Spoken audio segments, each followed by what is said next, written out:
The mockery begins. The crystal spires of Zephyros Prime gleamed like frozen starlight against the eternal twilight of the Empire's capital world. Within the highest tower, the great council convened in their chamber of polished obsidian, where the fate of countless worlds had been decided for over 3,000 years. Today, however, the assembled lords were not discussing conquest or trade routes. They were laughing. Admiral Korath Vex stood at the center of the circular chamber, his forearms spread wide in theatrical presentation. His scaled skin shimmered with the deep purple hue that marked his noble bloodline, and his 3 eyes gleamed with malicious amusement. Behind him, a holographic display showed a small blue world spinning slowly in the void. "Behold, honored lords," Vex announced, his voice carrying the musical tones of the Zephyrian tongue. "The third planet of System Sol3, inhabited by creatures who call themselves ... humans." The way he pronounced the word made it sound like a joke. "After 12 cycles of observation, our scouts have compiled this fascinating report." The hologram shifted, showing images of human cities. Their primitive architecture laughable compared to the biomechanical marvels of the Empire. Skyscrapers that barely reached the clouds. Vehicles that crawled along the ground instead of soaring through the air. Weapons that hurled crude projectiles instead of channeling pure energy. Lord Vex High, ancient beyond measure, leaned forward on his hovering platform. "Show us their military capabilities," he wheezed, his voice carrying the authority of one who had witnessed the fall of 100 species. The display changed again, revealing human soldiers in their bulky armor, carrying weapons that looked like toys to the assembled Zephyrians. Tanks that rolled on wheels, aircraft that required air to function, ships that floated on water instead of riding the currents of space. They fight with metal slugs propelled by chemical explosions. Vex continued, unable to suppress his mirth. Their fastest vessels require years to travel between their neighboring worlds. They have not even achieved basic energy manipulation or consciousness linking. Most amusing of all, they are divided into nearly 200 separate tribal factions, constantly warring among themselves. The chamber erupted in what could only be described as laughter, though the sound was unlike anything a human ear could process. It was a symphony of clicks, whistles, and harmonic resonances that spoke of supreme arrogance and casual cruelty. Emperor Zeltheron, whose form was so ancient and modified that he barely resembled his original species, spoke from his position at the chamber's apex. His voice was like distant thunder, carrying across the space without amplification.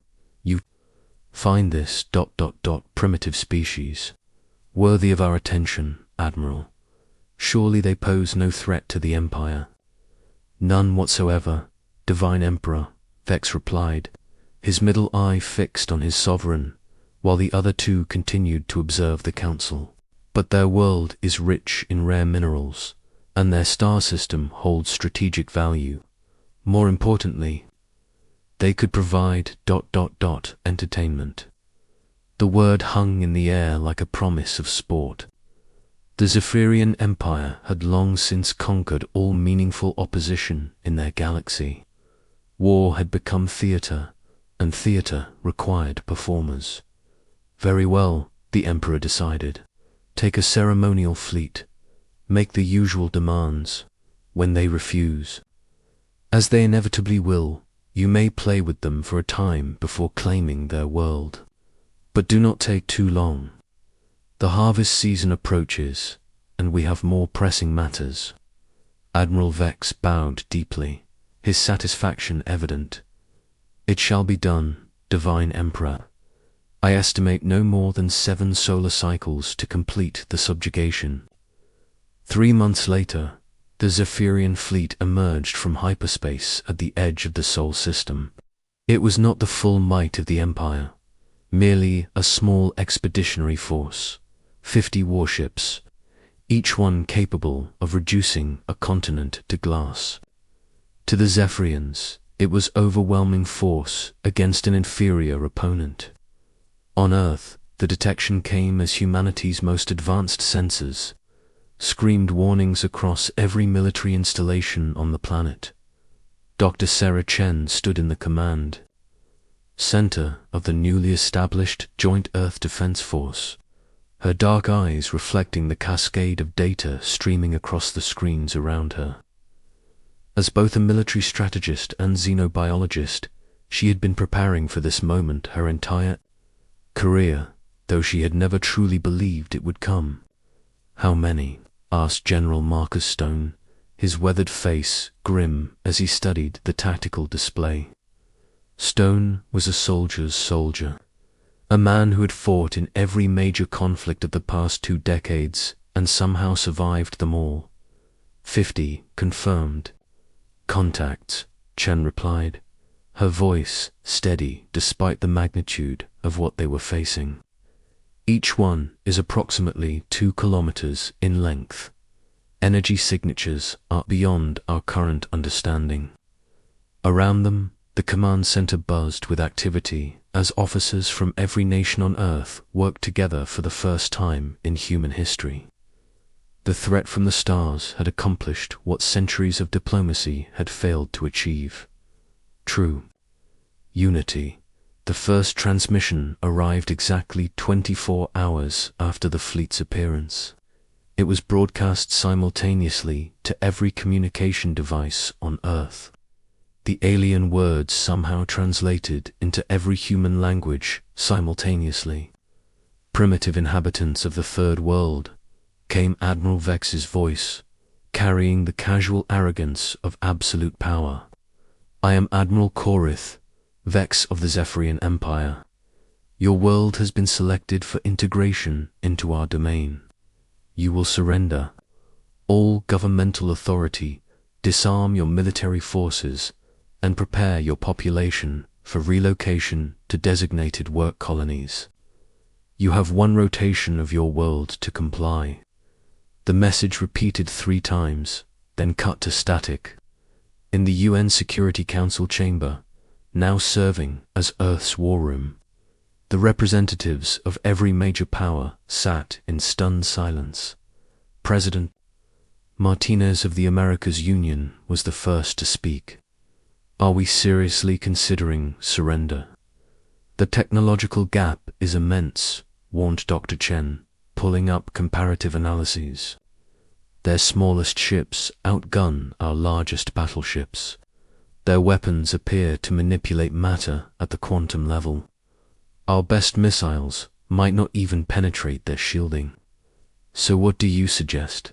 asked Premier Volkov of the Russian Federation. "That we simply roll over and accept slavery?" General Stone stood, his presence commanding the room's attention. "We fight, not because we can win, but because we're human. We've never backed down from a fight, no matter the odds." "This isn't about courage," interjected Chancellor Weber of the European Coalition. "This is about survival. Perhaps we can negotiate terms." "There are no terms," Chen interrupted, her voice carrying a conviction that surprised even her. "Studied their transmissions, their technology, their behavior patterns. The Zephyrians don't negotiate with what they consider inferior species. They conquer or destroy." The debate continued for hours, but in the end, the decision was unanimous. Earth would not surrender. The response was broadcast on all frequencies, delivered in the clear, precise tones of Secretary-General Nakamura to the Zephyrian Empire. "Earth rejects your demands. We will not surrender our world, our freedom, or our future. If you want our planet, you'll have to take it." Admiral Vex received the transmission aboard his flagship, the Eternal Dominion. His reaction was not anger, but delight. The humans had chosen to provide entertainment after all. Fascinating, he mused to his tactical coordinator. They actually believe they can resist us. Very well, let us show them the futility of their defiance. Begin with their communication satellites. Then target their major population centers. Make it spectacular. The first strike came at dawn, Earth time. Beams of coherent energy reached down from orbit, precisely targeting and destroying every military satellite in Earth's network. The message was clear. We can reach you anywhere, anytime. But the Zephyrians had made their first mistake. They had assumed that destroying Earth's satellites would blind humanity's defenders. They had not counted on the rapid deployment of ground-based quantum communication arrays. Technology that had been theoretical just months before, but was now being mass-produced in factories across the globe.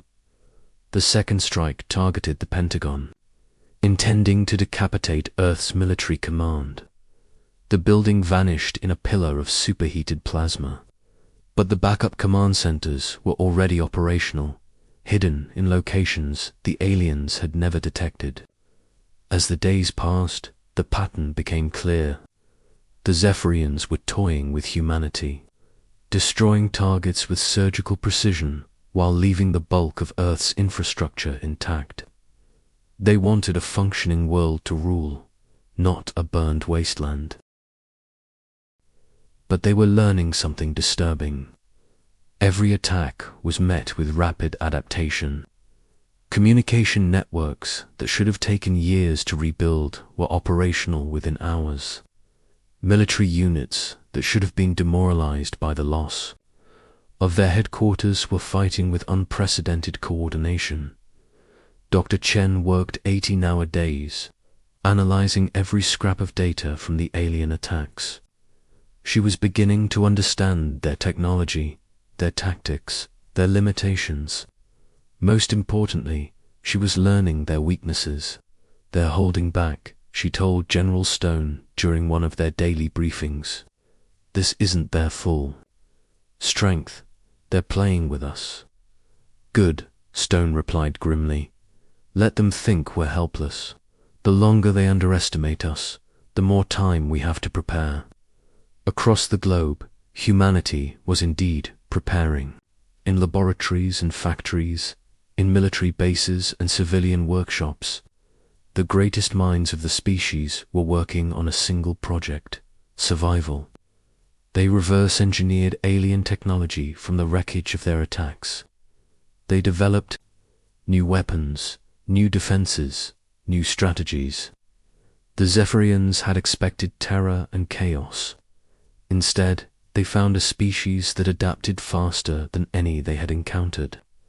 With each passing day, Earth's defenders grew stronger, more coordinated, more dangerous. Admiral Vex was beginning to feel the first stirrings of concern. These humans were not behaving like a conquered people. They were behaving like a species that had never learned to quit. The truth was about to hit the Zephyrian Empire with the force of a solar flare.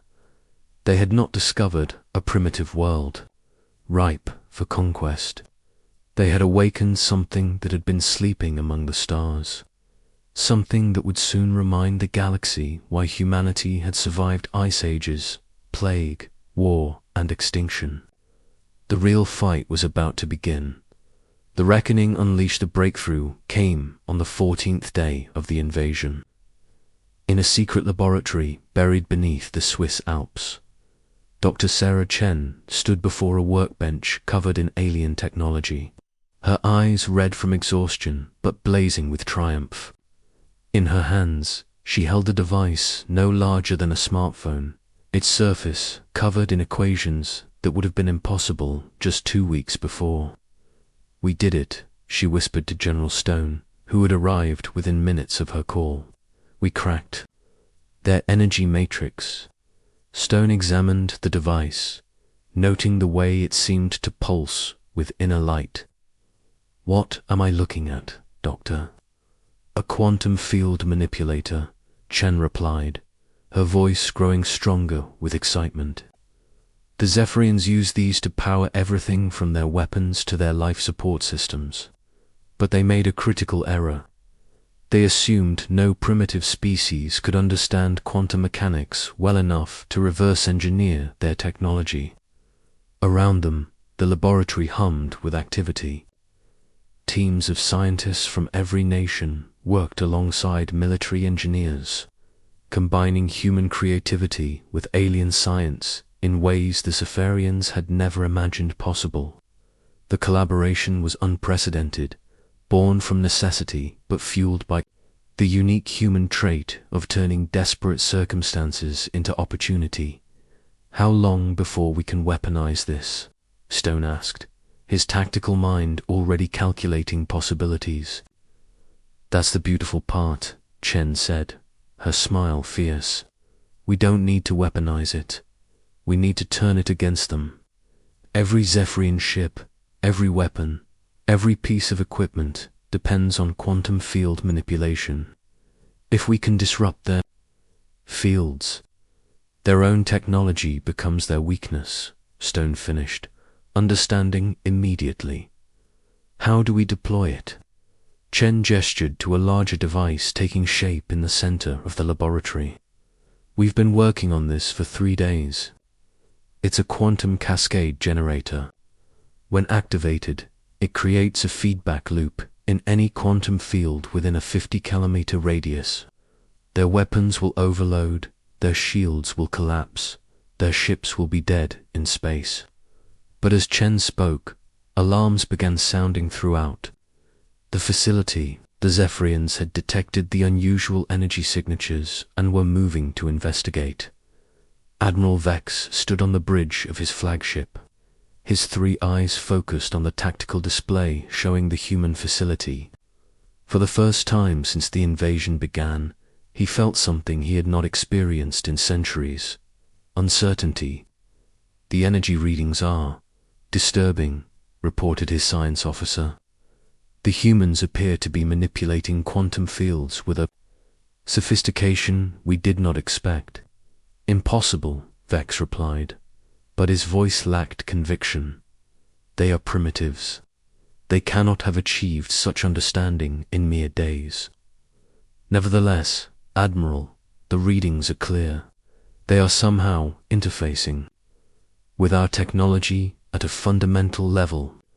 Vex's skin shifted to a darker purple, a sign of growing agitation. Then we end this game, deploy the full fleet, obliterate the facility and everyone in it.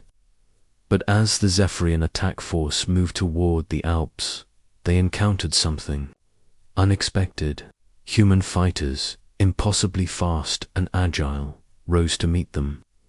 These were not the primitive aircraft the aliens had observed before. These were hybrids. Human engineering merged with alien technology in ways that defied conventional understanding. Squadron leader Maria Santos pulled her fighter into a vertical climb that would have been impossible in any Earth-built aircraft. The quantum drive hummed beneath her, a fusion of human intuition and alien science that her engineers had accomplished in just 5 days. Around her, pilots from every air force on Earth flew in perfect formation, their aircraft modified with technology that was part human, part alien, and entirely deadly. Remember, people, Santos broadcast to her squadron. We're not just fighting for Earth. We're showing these bastards what happens when you underestimate humanity. The air battle that followed was unlike anything in galactic history. Human fighters danced between alien energy beams with impossible grace, their quantum-enhanced engines allowing maneuvers that violated every law of physics the Zephyrians understood. When the humans attacked, their weapons were not the crude projectiles the aliens expected, but hybrid energy systems that punched through alien shields like tissue paper in the first engagement. Humanity destroyed 6 Zephyrian fighters without losing a single pilot, Admiral Vex watched the battle with growing horror. "How is this possible?" he demanded. "They are using our own technology against us." "It's more than that, Admiral," his tactical officer reported. "They're improving it. Their modifications are beyond our current understanding." For the first time in his military career, Vex felt fear. These humans were not just adaptive, they were evolutionary. They took what they encountered and made it better, faster, stronger. In 2 weeks, they had accomplished what most species required centuries to achieve. But the real surprise was yet to come. As the Zephyrian fleet regrouped, preparing for a massive assault on Earth's major cities, every ship in the fleet suddenly went dark. Their weapons powered down, their shields collapsed, their life support systems flickered and died. The quantum cascade generator had done its work. Dr. Chen stood in the command center, watching as 50 of the galaxy's most advanced warships drifted helplessly in space. "Phase 1 complete," she announced. "All Zephyrian vessels are disabled." General Stone nodded grimly. "Phase 2, we take the fight to them." What followed was the most audacious military operation in human history. Using captured Zephyrian technology, Earth's forces launched a counterattack that reached across the galaxy. The humans had discovered something the Zephyrians had never expected. Their quantum communication network could be traced back to its source. In the depths of space, human ships appeared where no human ship should exist. These vessels were beyond anything Earth had built before, hybrid constructs that combined human engineering with alien technology. They struck at Zephyrian supply depots, communication hubs, and forward bases with surgical precision. The attacks were coordinated with a level of tactical sophistication that left the Zephyrian military in chaos. Every time they adapted to human tactics, the humans changed their approach. Every time they reinforced a position, the humans struck somewhere else. On Zephyros Prime, Emperor Zeltherin convened an emergency session of the Great Council. The chamber that had once echoed with laughter now filled with concerned voices and urgent debate. "How many systems have fallen?" the Emperor demanded. Asterisk, asterisk. 17 outposts, 3 supply stations, and 1 full garrison, reported Admiral Vex, his shame evident in his darkened skin coloration. "The humans are not conquering these positions. They are destroying them completely, leaving no survivors." "But they are primitives," Lord Vexy protested. "They cannot possibly challenge the Empire." "They are not primitives anymore," Vex replied quietly. "They are something new, something we have never encountered before." The Emperor's ancient form shifted on his throne. "Explain," they learn, "Divine Emperor." "Not just quickly, but completely. They take our technology and within days they understand it better than we do. They take our tactics and turn them against us. They take our own weapons and make them more effective than we ever imagined possible. Then we destroy them," the Emperor declared. "Deploy the full Imperial fleet. Burn their world to ash. I have already requested reinforcements, Divine Emperor. But there is something else, something that changes everything." The Emperor's patience was wearing thin. "Speak." "The humans are no longer on their world. They are out there, among the stars, and they are hunting us." The truth was more frightening than any Zephyrian could have imagined. Humanity had not just adapted to the threat. They had embraced it, transformed it, and turned it into opportunity. Using alien technology, they had built ships that could traverse the galaxy in days rather than years.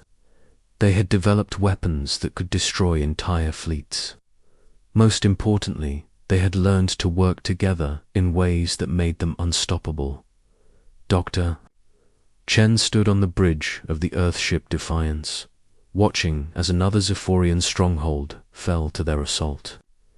The vessel around her was a marvel of hybrid engineering, beautiful in its deadly efficiency. Through the viewports, she could see the wreckage of what had once been considered an impregnable fortress. "Target destroyed," reported the weapons. "Officer, no survivors." "Good," Chen replied coldly. "Mark this system as cleansed.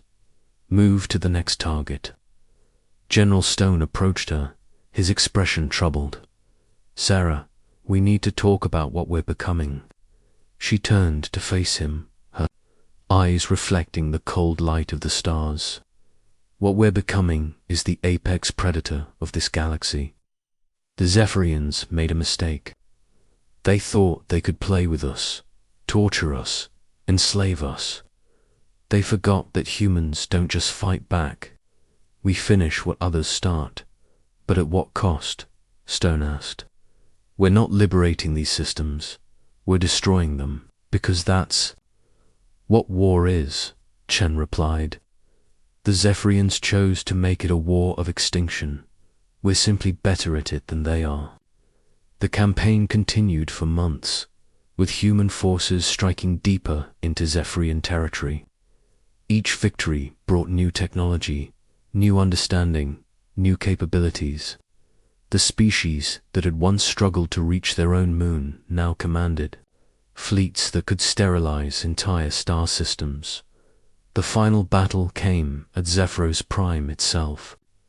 The human fleet, now numbering in the thousands, emerged from hyperspace in perfect formation. They had learned to build ships faster than the Zephyrians could destroy them, to adapt tactics faster than their enemies could counter them. Admiral Vex, now commanding the last functional Zephyrian fleet, faced the human armada with something approaching respect. "They gave us a chance to coexist," he said to his bridge crew. "We chose conquest instead. Now we face the consequences." The battle was brief but decisive. Human ships, enhanced with technology that surpassed anything the Zephyrians had ever achieved, swept through the alien fleet like a scythe through wheat. The crystal spires of Zephyros Prime, which had stood for millennia, crumbled under the assault of weapons that turned matter itself into energy. When the smoke cleared, the Zephyrian Empire was no more. In its place stood something new, a galaxy, where humanity had proven that evolution was not a gradual process, but a sudden, violent leap forward when survival demanded it. Dr. Chen stood on the observation deck of the Defiance, looking out at the ruins of the alien capital. Behind her, General Stone approached with a message from Earth. "The President wants to know what we do next," he said. Chen smiled, but there was no warmth in it. "We do what humans have always done. We explore, we learn, we grow, and we make sure that no one ever again makes the mistake of thinking we're just another primitive species." The galaxy had learned a hard lesson. When you mock Earth, you awaken something that will hunt you across the stars, until the last of your kind is nothing but cosmic dust. Humanity had arrived, and the universe would never be the same. In the depths of space, the Defiance turned toward the galactic rim, where new worlds waited to be explored and new civilizations would learn what it meant to face the species that had once been called primitive. The real journey was just beginning. Asterisk.